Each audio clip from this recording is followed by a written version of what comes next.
Welcome, Sports World. This week we have Bruce Bernstein, co-founder and chief content officer at Pure Hoops Media.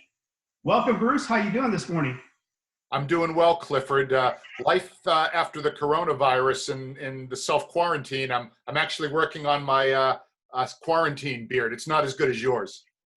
Completely understand, Bruce. Well, we have a few questions for you, so let's get into it.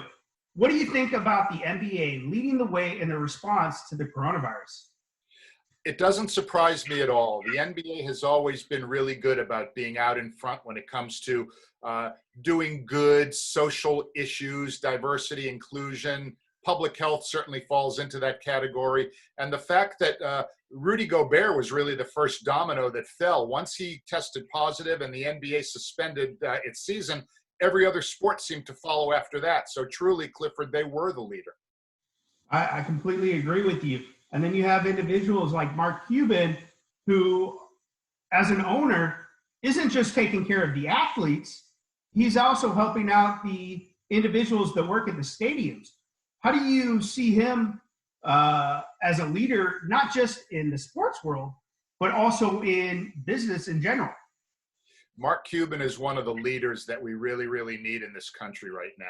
His moral compass is aligned perfectly. It's pointing straight north. He's taking care of people. We had him on one of our podcasts last week on our Mike Wise show, and he was talking about giving advice to small businesses on how they can survive as far as applying to the Small Business Administration for loans. He is a wonderful human being, and the NBA is lucky to have him as one of their owners and governors. And we're lucky in our society to have leaders like Mark. I listened to that show, Bruce. It's pretty good. Mark Cuban's really on point with everything. Going forward, though, with the NBA, how do you see the rest of the season playing out? Do you think that they will go straight into starting the season over, or maybe just going into a playoffs? How do you see that playing out?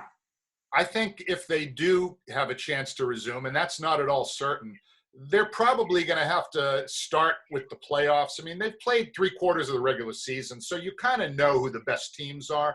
But I can't imagine they're going to go through a full playoff schedule. They're going to have to figure out a way to do it in a safe environment with probably no fans. And I hope that they'll make the right decision, because the TV audience won't care if the fans are in the stands, and we need the diversion.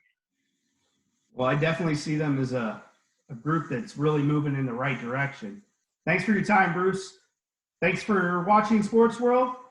Tune in next week when we'll have Xavier Gaydon, IFBB Pro 5-time champion. Have a good one.